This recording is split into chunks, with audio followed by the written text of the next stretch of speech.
Hello, everybody, and welcome back to that Milan podcast. Martino Puccio, Matt Santangelo, and our good friend Nemanja, who said not to try and pronounce his last name because I would botch it. But a great friend of ours, Serbian football expert, big Milan fan, big Denver Nuggets fan, because of Nikola Jokic, I assume. And then overall, just always great to talk football with.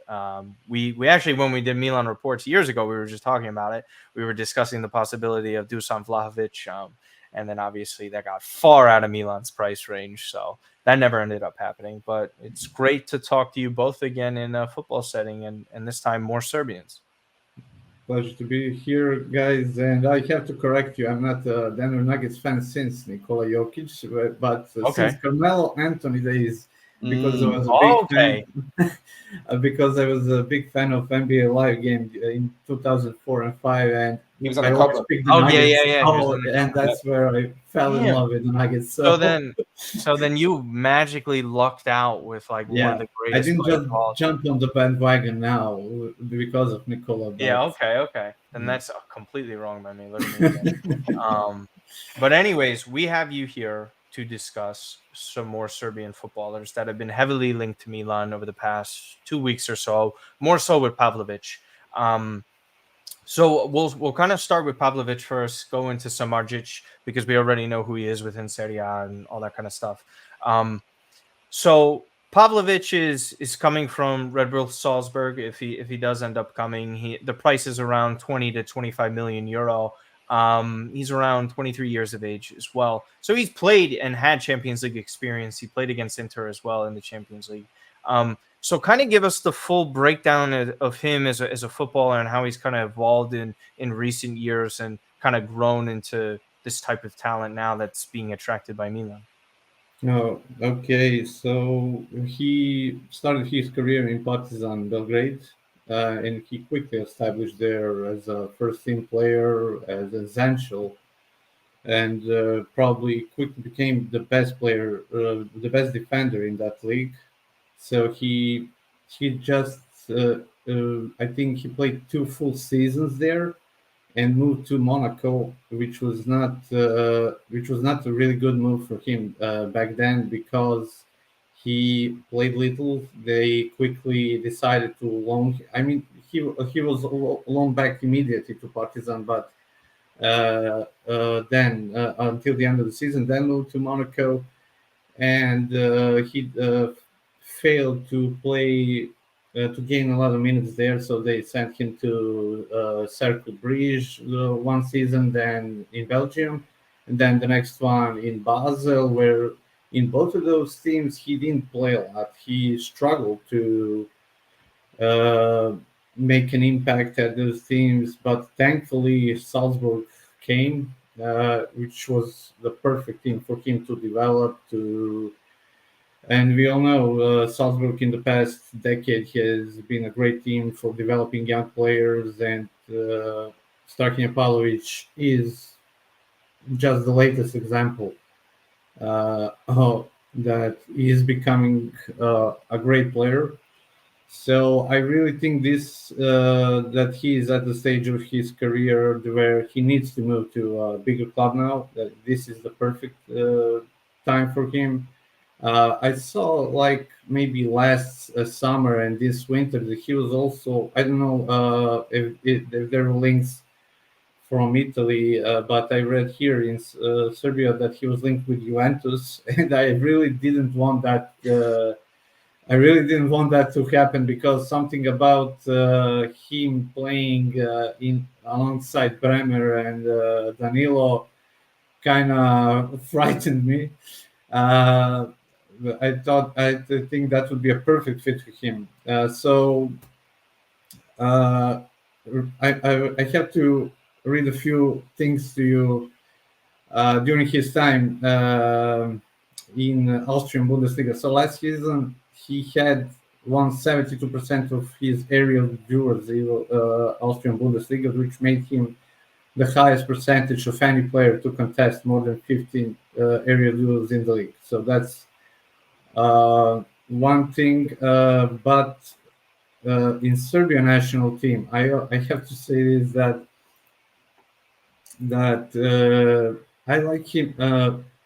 I think that in the Serbian national team we play with a 3-man defense. In Salzburg, he plays in a 4-man defense, but I like him more in a 3-man defense because he plays as a left center back, like that hybrid carrier, like we saw, for instance, from Calafiori. Yeah. That does in Italy. So think of him in that way. He has a lot of similarities. He's that ball carrier from the defense. He's he's fearless. He's strong. He's really good in the air, and for a guy of his size, he has an admirable pace. He loves to carry the ball. He's not a neat technician, but he still has enough quality to do that job, like we saw, for instance, from Calafiori at these Euros. So uh, he's one of the best players in Serbian national team. It's really hard to play in this Serbian national team because I don't think we have our tactics set up. Yeah. I can't even imagine how frustrating. Our coach is really a disaster. So we play in a weird formation, weird tactics. So to excel in this kind of setup is really hard, and especially for defenders, because our midfield doesn't offer any protection, and so they're on their own. And Pavlović is one of the rare players in the Serbian team, national team, that actually manages to perform on a high level. And but like I said, I really like him more in that position, like in a 3-man defense, than in a 4-man defense. But he's used to that in Red Bull Salzburg. So I also want to share some stats for you guys during these Euros. So no defender has won as many duels as Serbia's Strahinja Pavlović. He won 26 duels in the group stages, so no other defender had won more. His duel success rate was above 70%. So, and during the qualifiers for these Euros, he won 67% of his duels and boasted an average of 98 touches per 90 minutes, which is the most of any Serbian in the qualification group, indicating how important his role is in his side's build-up. So he's also covering 1.7 kilometers with the ball at his feet, with a total of 150 carries in his 540 minutes on the pitch during those qualifiers. So only 4 defenders who played at least 500 minutes during the qualifiers had a better tally, and those guys were Joško Guardiol, Manuel Akanji, Andreas Christiansen, and Nico Elvedi. So just to give you an impression how impressive he was in this past year or two. So I think this is I'm really excited that Milan are linked with him, that Milan are about to sign him. So this is one of the rare Serbian players that I really actually want at Milan. So I'm on the only thing. The only thing that frightens me is that 4-man defense. I'm still not convinced that that is the best position for him. I know he played that in Salzburg, but the Austrian Bundesliga, I don't think is enough for a challenge. Is enough challenge for him to showcase all his abilities, quality, and he hasn't been tested really yet on the highest level. I know he had some impressive games also against Inter in the Europa League and everything, but playing consistently in Syria every week is gonna be It's going to be challenging. There's a lot of polishing, a lot of details that he needs to learn, to improve. But I do believe that Milan are getting a really talented player that they can further develop into an even better one. And I don't know, sell him for 50, 60 million in a few years. So we'll see. Uh, so that's about it. What I can say for him now. So in terms of adapting to the league and I guess Fonseca's system, right? Because Fonseca, from everything that we heard, guys, he wants a little bit more balance than what Pioli had last year, right? Because Milan could not stop conceding goals. So obviously that's the huge question mark. And when you hear some of his strengths, there's more of, a modern center back these days, right? It's not like just truthfully great. And I think what it sounds like too would be a great compliment to Tomori, who isn't that great aerially. And to have someone that is a left-footed center back and great aerially, like you were mentioning, would be a good fit in that sense. Do you think this is like something that he has to ease into this sort of system, or it might be a little bit easier adjusting to the system than it is to the league? I think actually both a little bit. So he needs to.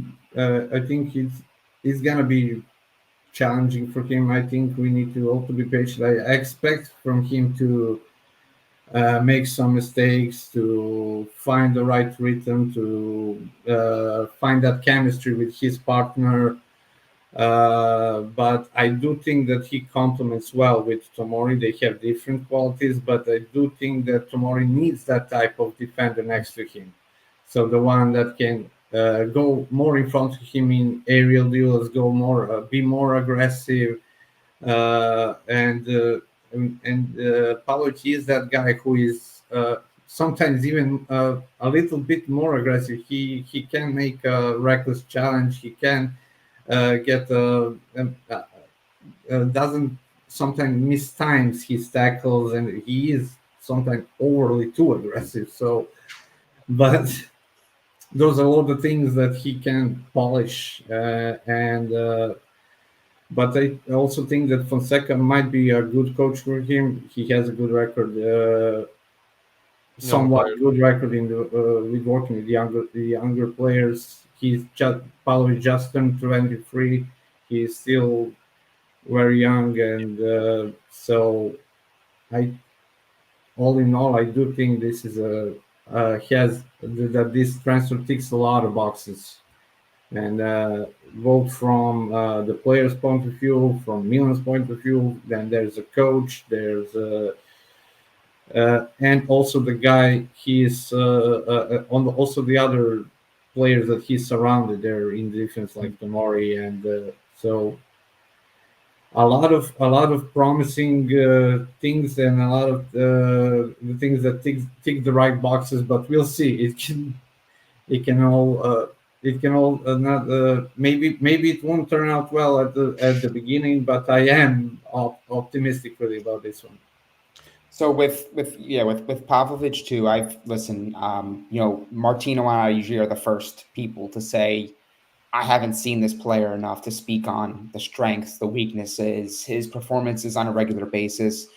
Ultimately, a lot of times, what we can go off of is what we see from those who do watch him and that cover that league or that player or that region extensively. Which is why we obviously have you here to explain all that stuff. So I think I've seen people make comparisons that, he's like the Vidic type, where he's aggressive, he's a strong player in the air, which I know you just, spoke quite well on, and that he is, has some of those more of aggressive, really defensive, rugged qualities, which I do agree we need alongside Tomori to provide that balance.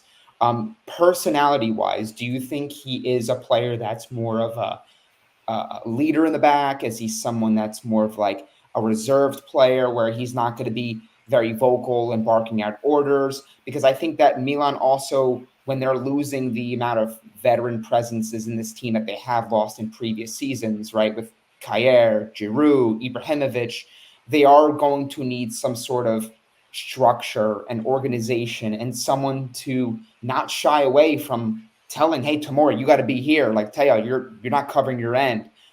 What type of player is Pavlović in that sense, from a personality? So I do believe that he is a leader, but not right now.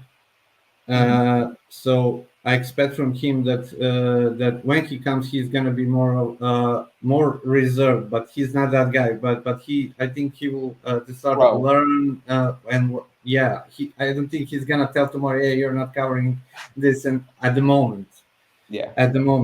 Before he, I don't know, establishes spends more time, but he is that guy. He is vocal. He's also in the national team.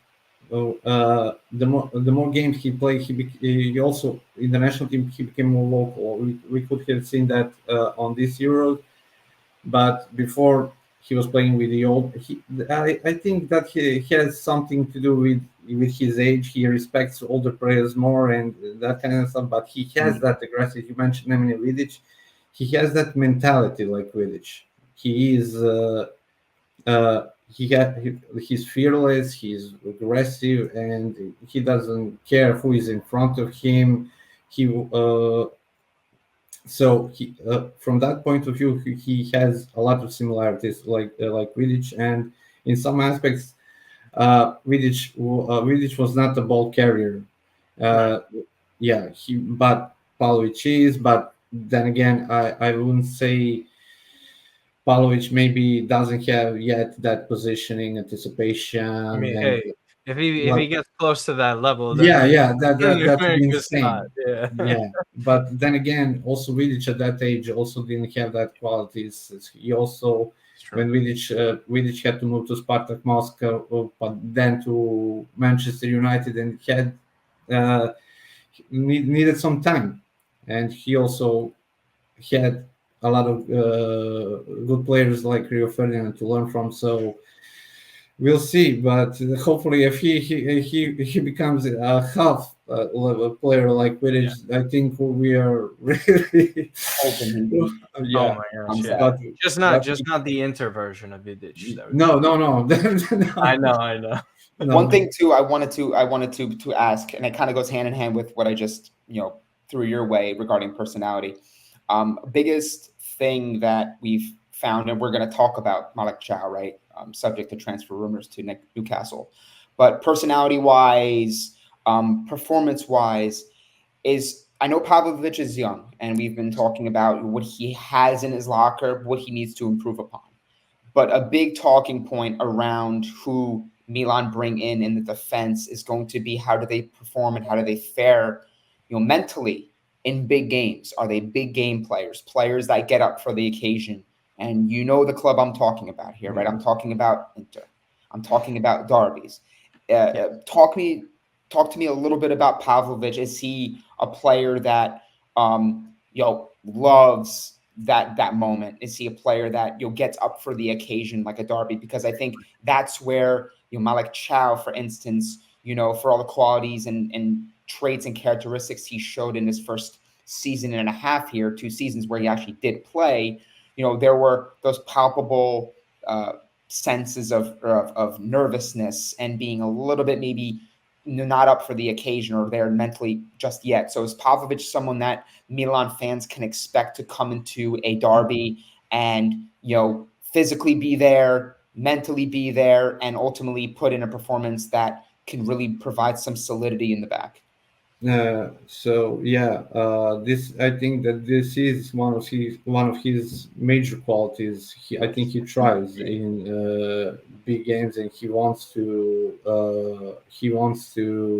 make an impact. And he in the moments when his team is losing, he is trying to do something more. So he will something more than he should above his, I don't know, usual even instructions on the field. So he will try to be more aggressive, more offensive, join the attack. And I said that he. I always mention his age, but I wouldn't say that Pavlović is inexperienced. Yes, he is young, but when you start your career at Partizan or Resta, you are immediately under enormous pressure, and you because there you cannot lose games. Not if you lose 1 or 2 games, you're not going to win a title. So that's that, and that's the type of pressure those young players are dealing there. So there is no room for mistakes, and Pavlović has shown in Partizan and at Salzburg and the Serbian national team that when it's the hardest, he can perform at a high level. He even scores goals after set pieces. He makes something a crucial move, like maybe not that doesn't result in a direct assist, but like a pre-assist, like an assist, something. Some in hockey terms. So, so he will push himself to do something. So I think big games and big occasions are something that he loves and thrives. So that's exactly the type of personality that they'll need for these games. Yeah, because Milan just. We all know it when we see them play in these derbies. They like it's one thing to lose, but they just get beat down and there's no response. Like when they beat Inter in the 2-1 game and Teo Hernandez gets sent off when he gets the red card on Dumfries, you're like, that's the reaction. That's the type of play that you want from someone. And I know we still have Teo Hernandez, but I think just adding another person, because I was thinking about this yesterday. It's great when Mike Magnan is a very vocal leader and your goalkeeper is vocal. But that's still not an outfield player. You still need an outfield player that kind of brings it. And even what you're saying is if he isn't like that vocally, if you just show it by your play, that's another way to show that you're a leader. It doesn't always have to be me saying something or the player saying something. It's actions and winning actions like that. Yeah, I think Pavlović will first try to showcase his leadership through his actions on the field before he becomes a vocal point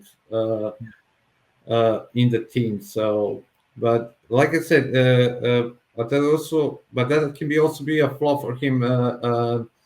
When I said that he's aggressive and tries when we are losing. When we are losing a match, he can do something that he shouldn't, make a mistake. So we can, I don't know, from 1 goal we can go to a 2-goal deficit. But that's one of the things.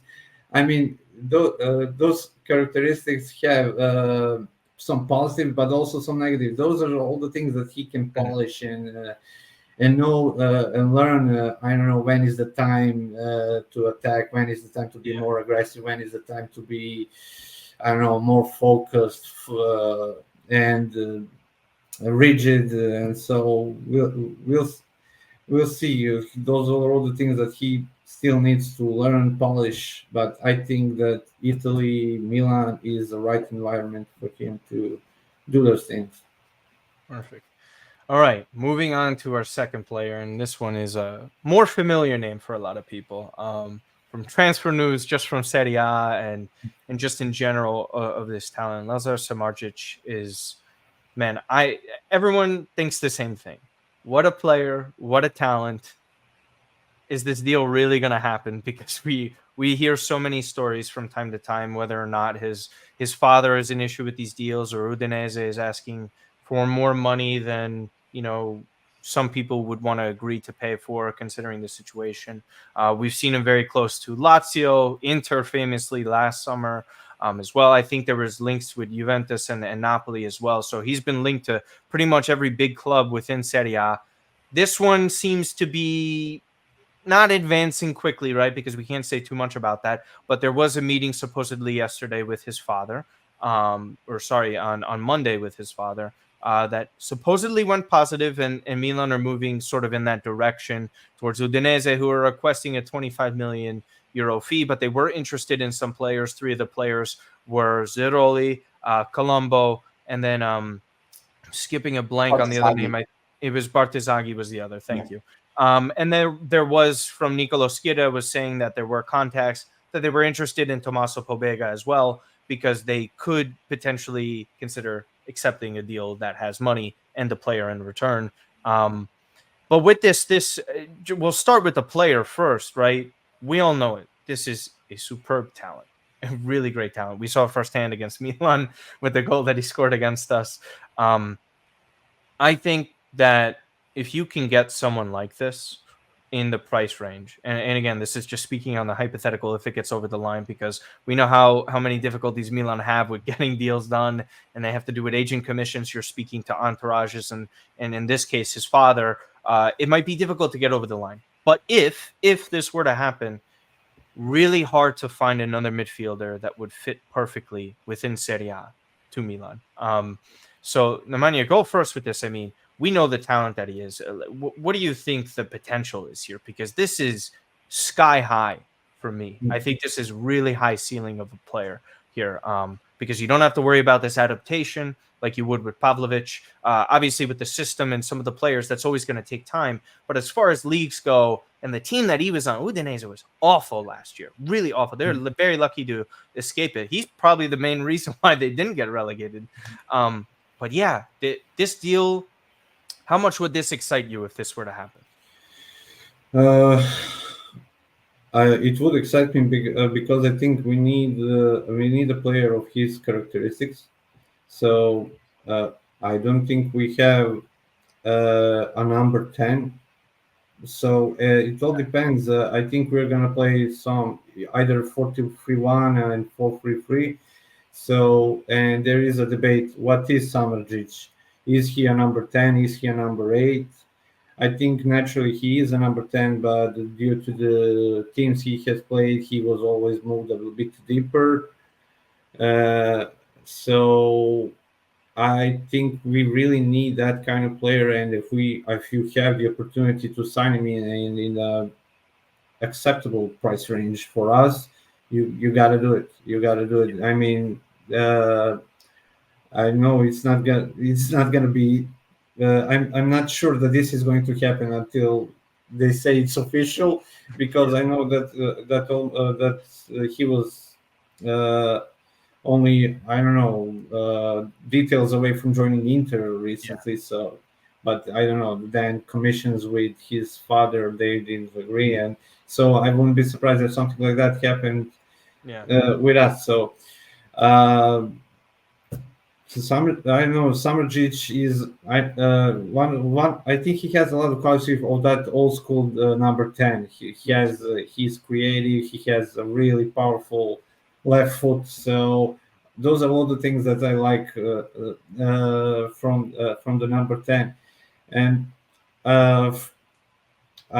in the Serbian national team, he decided to play for Serbia last year in February.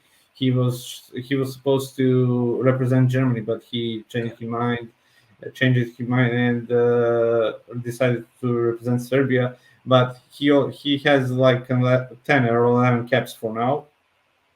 But he hasn't played much because he was in a direct competition with Dusan Tadić for that number 10 spot. But Tadić is now retired from our Serbian national team, and I expect him to become now the first team member of the national team, the starting 11. So he's showed some flashes of his talent. He hasn't really made an impact in Serbia, so because he only had a little opportunity to showcase his talent there, but I do expect a lot from him in the Serbian national team. And I think that will also help him if he joins Milan. That so, additionally to play more for the national team, that will grow more as a player there also. So he's also young. I mean, this is how this management our ownership operates. This is a type of player also that has a great upside, that has available at a certain price. So another player that can develop into can go a step or two more. Yeah. and then we'll see. You either get a lot of money for him, or he turns into a core of our team like Mignon, Leao, Theo. So I wish, man. but we'll see. But this is there isn't a reason why we shouldn't be excited about him also. So this is a type of player that we also need. We don't have this. We always try to invent something like moving Pulisic to the number 10, or moving someone Loftus-Cheek. from the midfield more forward like Adli, and I don't know. Loftus-Cheek, Pioli was playing Loftus-Cheek at the number 10. Or Loftus-Cheek, something. Yeah, those are all not players that would fit in that role. And Samardzić, I think, for the first time in his career, could play consistently in his natural position. So depending on what Fonseca decides to play, which kind of system. So, but if he does play in 4-2-3-1, I think we might get the best out of Samardzić. We haven't even seen until now in Udinese. Can you imagine him playing with the players that Milan have, Matt? I mean, again, I know the likelihood of this is it's not that strong. You hear some positive things in the news. Sure, we heard a lot of positive things about Joshua Zirkzee. We heard positive things about Yusuf Fofana. They lost out on Zirkzee. We don't know what's going to happen with Fofana, but for Samardzić, again, Matt, to kind of just keep it on topic with this, like, you agree with Nemanja with I mean, like, this would be the most perfect of perfect fits, and the technical ability alone is just truly remarkable. I think he's, like you were saying, traditional number 10. That's where my mind goes to, because the stuff that you see him do, you don't see that many players do anymore. But yeah. Samardzić, his past 2 seasons, 39 appearances in 2022-2023, 5 goals, 4 assists. So a young player that's taking on a lot of responsibility, available, playing in a team that frankly doesn't fully embrace and lean into a more offensive-minded approach, that regularly goes through coaches. Last season, 6 goals, 2 assists, so the numbers were down as far as goal contributions, but again, a player that played 34 times for Udinese. And this is a player that, as you guys mentioned, addresses a need that, frankly, we haven't really filled consistently or adequately in a while, despite it being a massive need. I know the conversation has shifted, so heavily on the striker and the center back, but we aren't so far removed from the conversation being, we need a true number 10. We need a true playmaker. We had Brahim for a couple years. It was a good stopgap option. He was up and down, had moments of brilliance, moments of great performances, but then also where he underwhelmed. And the Ketelare, who we thought was going to be someone in that mold, didn't launch. So Milan do still need a true number 10. And I think for all the good that Ruben Loftus-Cheek did in his first season, he's not profile-wise a true number 10. He put up the goals, but I think what Samardzić gives you is, 1, positional versatility, 2, an understanding of the league in a difficult spot to get numbers, and 3, he fills a need in this Milan team that also doesn't hinder him or put too much burden on him to be the main character. We look up and down this team, and you see Pulisic, you see Leao, you see Morata, you see who we have in the midfield. So Samardzić could come into this team and be one of the guys, and I think he can elevate the overall way we wanted to probably play under Stefano Pioli, but ultimately probably couldn't for several different reasons. But I do think that we can ultimately play under Fonseca. So final conversation or question on these two players. Nemanja, which player do you think is a better fit overall? If you could only pick one to sign, hopefully they get both. But if you were to say what is a better fit for this current Milan, who would you pick? Between Pavlović and Samardzić. Mm-hmm. So I think Pavlović now would be. I think we need an upgrade in our defense. So I think that's the reason. I think they will both fit, but if I had to pick one, then Pavlović, because I think we desperately need a type of player like Pavlović in defense, one that is with his attributes and with his mentality. So I think Pavlović. I would give my vote to Pavlović. Tough I decision. think one thing too, Mana, that I totally agree with there. Pavlović feels like a need. Samardzić feels like a little bit of a luxury signing where, early in the market, everyone was saying central defense, right back, striker, defensive midfielder. And then here comes Samardzić as a potential number 10 target. And everyone was like, well, if we can turn Pobega or Adli or one of the two plus cash into Samardzić, who Inter and Lazio were closely linked to, that's like a luxury signing that I don't think many Milan fans were even anticipating in this area. So I agree with you. I think Pavlović feels like the one addition of the two that would help us move the needle to where we need it to be and how we can be more competitive. Yeah. Agree with you both. Okay. Well, another Serbian center back, this time an outgoing player. I'm upset about this one. I'm sure a lot of the fan bases.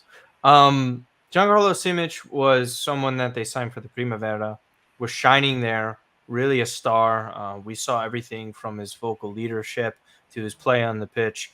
His debut against Monza was a dream, basically, coming on in that match. Got the debut there. They got back-to-back semifinals in the UEFA Youth League as well. So this is a player who has had success. Milan reportedly offered him 300K a year. It would have been one of the higher paid youngsters on the squad, but there was no guarantee for minutes. I think maybe we're all on the same board here in thinking that Milan's defense was so atrocious last year, he should have gotten minutes. Your thoughts, man? I lost my voice. Well, yeah, I agree with that he should have got more minutes, especially because what he showed when he played. Yes. But this reminds me like this situation is like Miloš Kerkez. So yes, also a Serbian player, but decided to play for Hungary. And Simic now decided to play for Serbia. He could have played for other national teams, but I don't know. I think Simic was at the crossroads and he decided to make a decision now.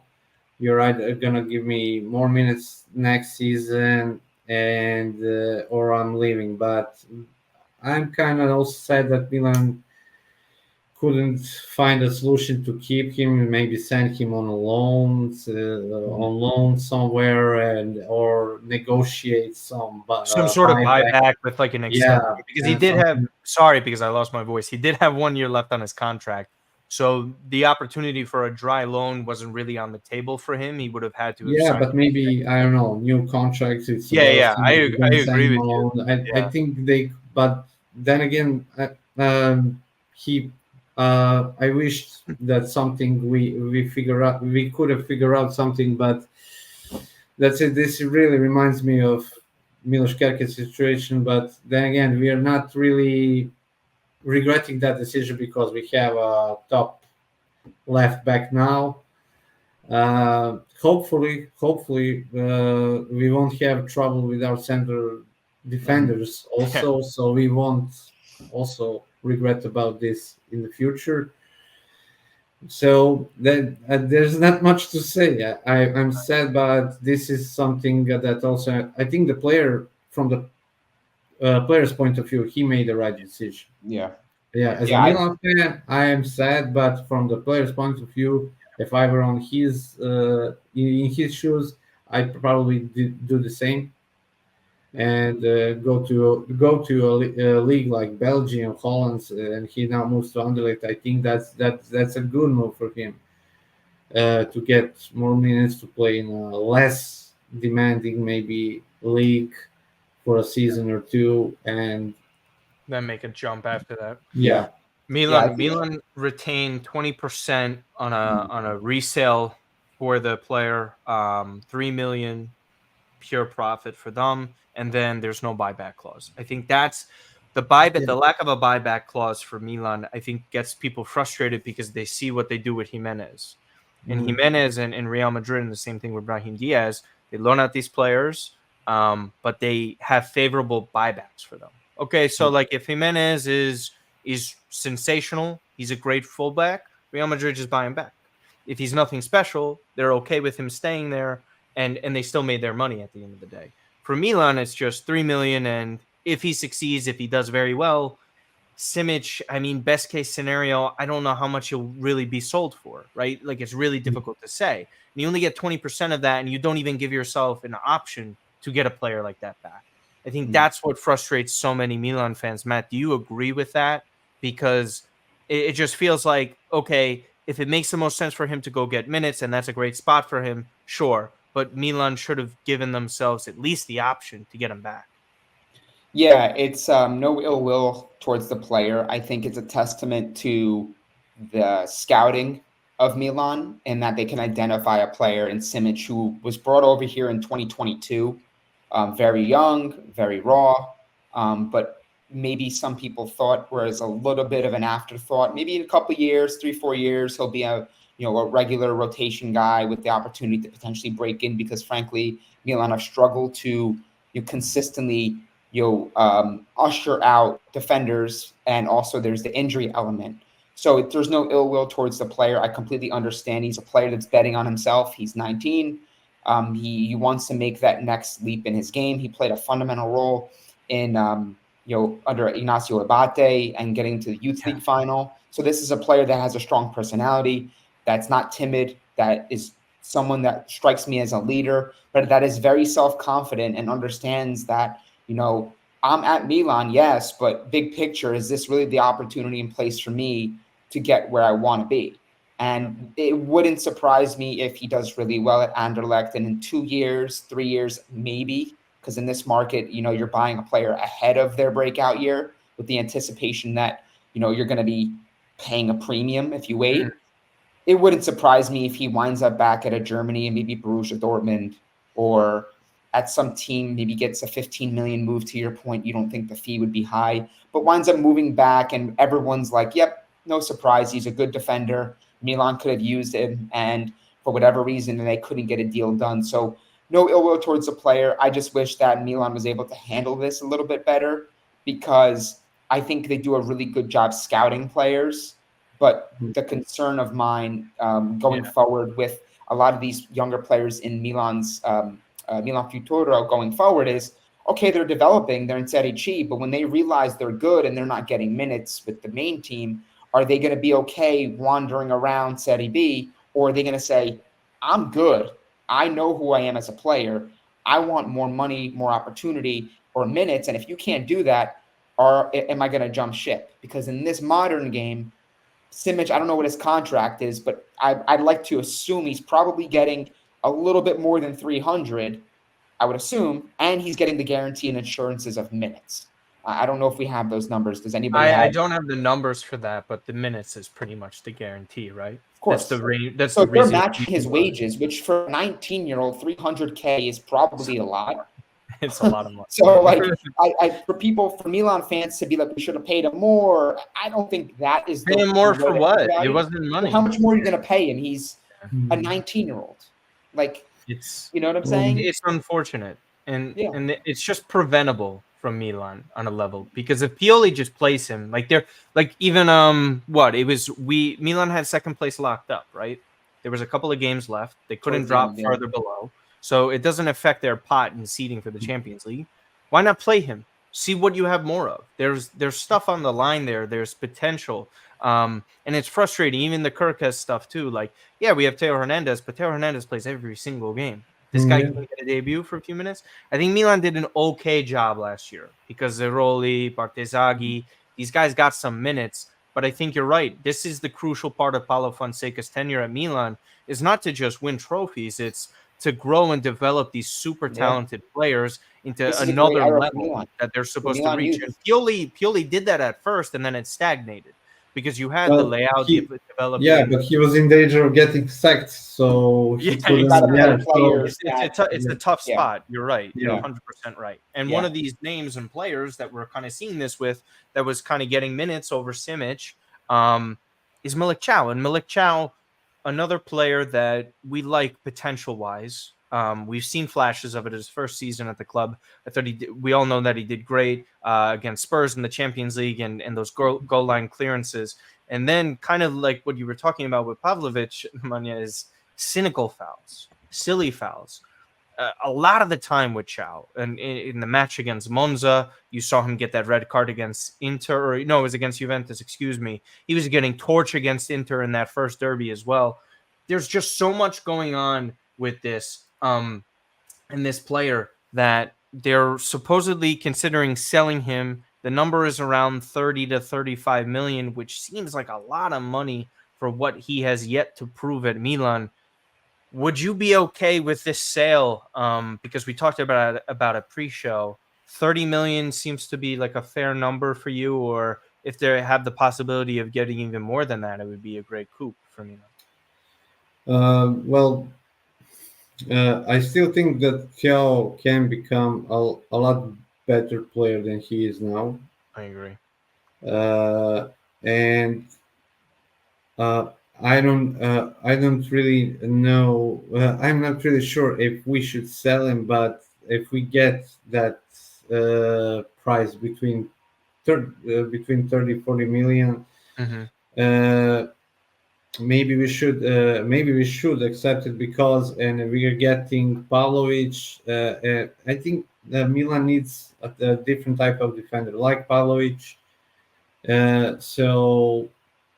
To play next to Tomori, and I think they complement each other better than Thiaw and Tomori. So I mean, don't get me wrong, Pavlović is also probably gonna make a lot of mistakes, silly fouls and stuff like that.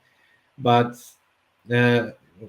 like you said, the mentality between Thiaw and I think Thiaw makes mistakes because he hesitates a lot. Yes, he 100%. hesitates. He hesitates a lot in the Monza foul is exactly what you're talking. Like he's just he's not aggressive. He hesitates. He thinks a lot. He's, I don't know, totally different from what Pavlović. So. I mean, Pavlović can make mistakes, but because he doesn't hesitate for a second, because of his aggressiveness, and while Thiaw does something, makes mistakes from other reasons. So, but when you have Tomori beside you, so I think they complement each other better than these two. So I think that Milan should really seriously consider if an offer comes between 30 and 40 million, and currently I am leaning towards selling him for that amount if we get Pavlović, and I think we should consider. But like I said, I still think if we can keep all of them, that would be even better. I don't know, maybe even develop something like a Freeman defense. I don't know. I still do think that Thiaw can become a lot better player, but he really, I think he needs to work more on his confidence, his quickness, his decision making to reach that next level. So we'll see. This is something that coach, the management should really evaluate well and consider what are their options. Do we need to sell him? Do we need the money to, I don't know, relocate for signing someone else, or they can manage all the minutes and satisfy all the players? Like, I don't know, you have Tomori, you have Pavlović, you have Thiaw, you have Kalulu. Could we have more? Gabi. So yeah, it's difficult with It's- that. Yeah, it's difficult. So this is something that our management needs to come to a final conclusion. What do they need? What do we want? So we'll see. Yeah. But like I said, yeah, for now I'm leaning towards the decision to sell him for that amount. If, It's tough because there's a lot of factors, Matt, that I think that affected Chow. I think firstly, I think we all know no one centrally, midfield wise, was protecting these center backs. And they were exposed very often. And Chow traditionally in like what we've understood is when he drops deeper and he sits deeper, he's a much better center back. That's why he was successful in his first season.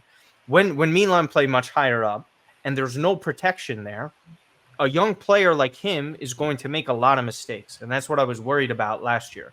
And to the point as well that I keep making is at Schalke, he was in the second division. That's where he was a starter at, in the second division of Germany.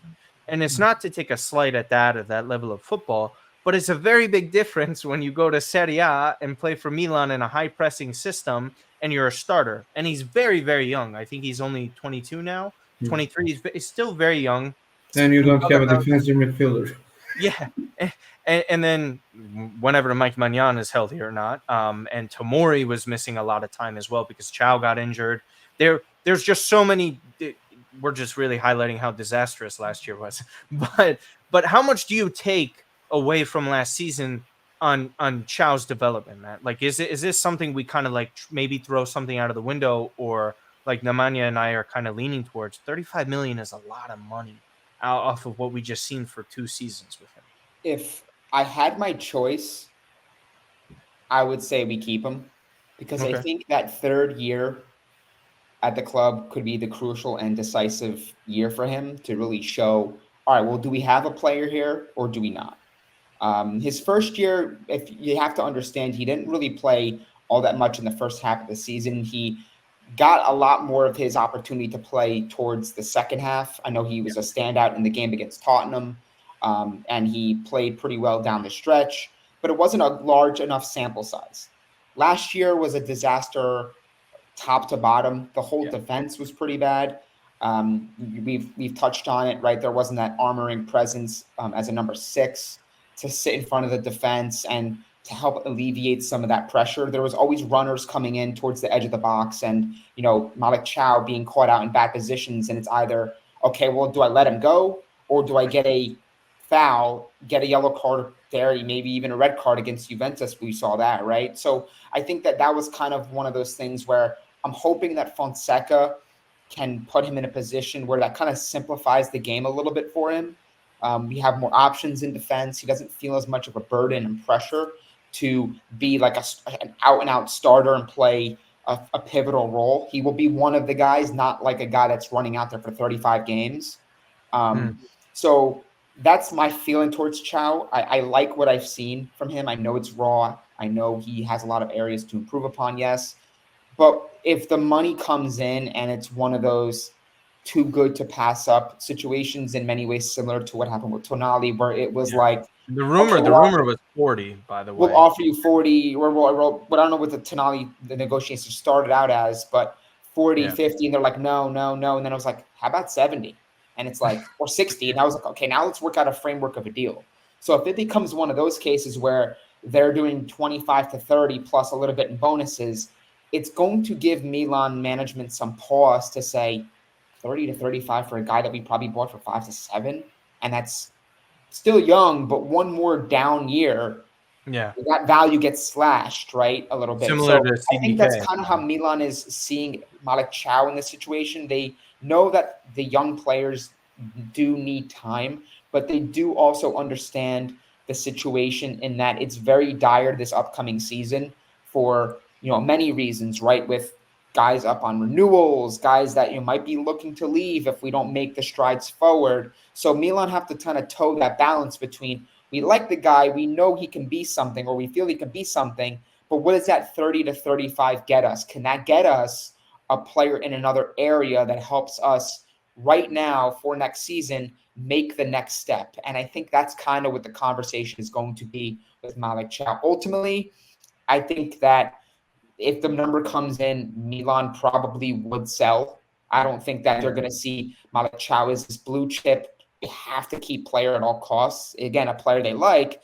But what we've seen with Sandro Tonali is they have their price. Everyone has a price. Yeah, everyone has a price. I like the player, and I agree with Nemanja as well. Like and you, where I like where his upside is as a player. Do not get me wrong, but where Milan is financially, where they are positionally, maybe to get some. Like again, if you get 30 to 35 million or 35 million, again, the rumor was 40 million, and they're trying to hold out for 50.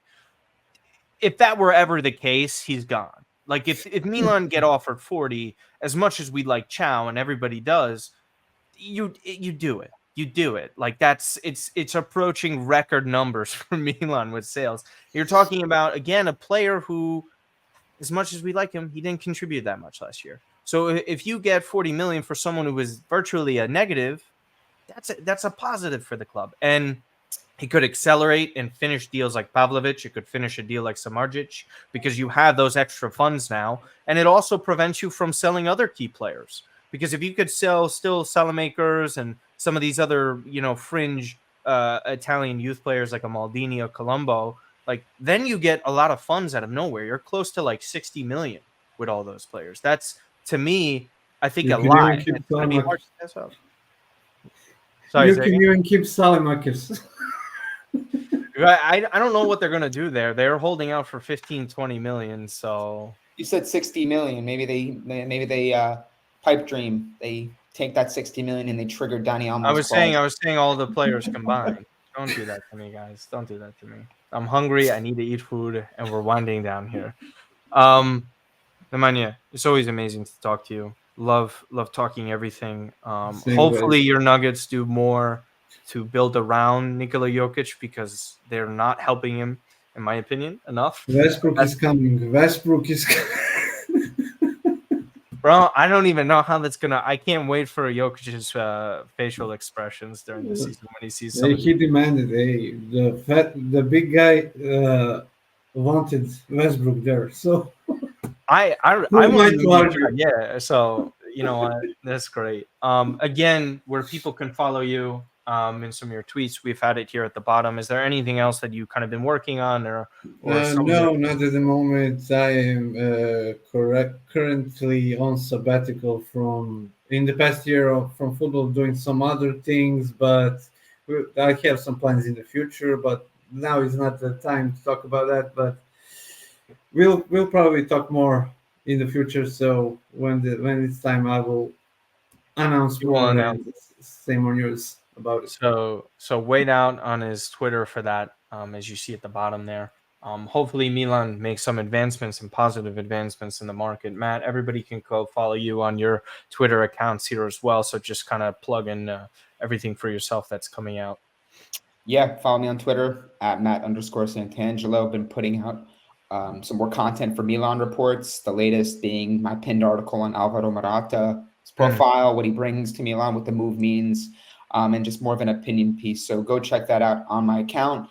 And I should be in the press box for Milan and Manchester City this weekend.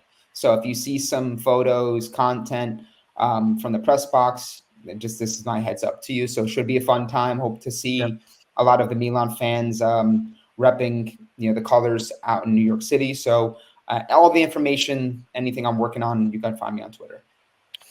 Yeah, Fabio and Franco both made it on the Milan Twitter page, which was crazy. I didn't expect to see that. So Franco was on last episode. We'd have Fabio on a bunch of times in Twitter Spaces as well. So go be sure to check that all out. Guys, like, subscribe, comment everything on the channel here. What players you would like to see. And sort of all that kind of stuff. We'll see what the schedule is going to be like for the podcast because I have the Olympics coming up. It basically already started, but after today, I won't be able to be around as much to put out as much content for the next couple of weeks. But hopefully, probably Milan are going to sign a bunch of players when that happens anyway. So again, if you want to follow me on Martino Puccio, you can go and follow me there. Twitter, and then follow us at that Milan Pod on Twitter as well. Matt's been tweeting a little bit more there with some Homelander memes I saw this morning. So, but yeah, anything else, guys, before we head out here? No. All right. No, it's been a pleasure, man. Thank you so much for joining us. Thank you for having me.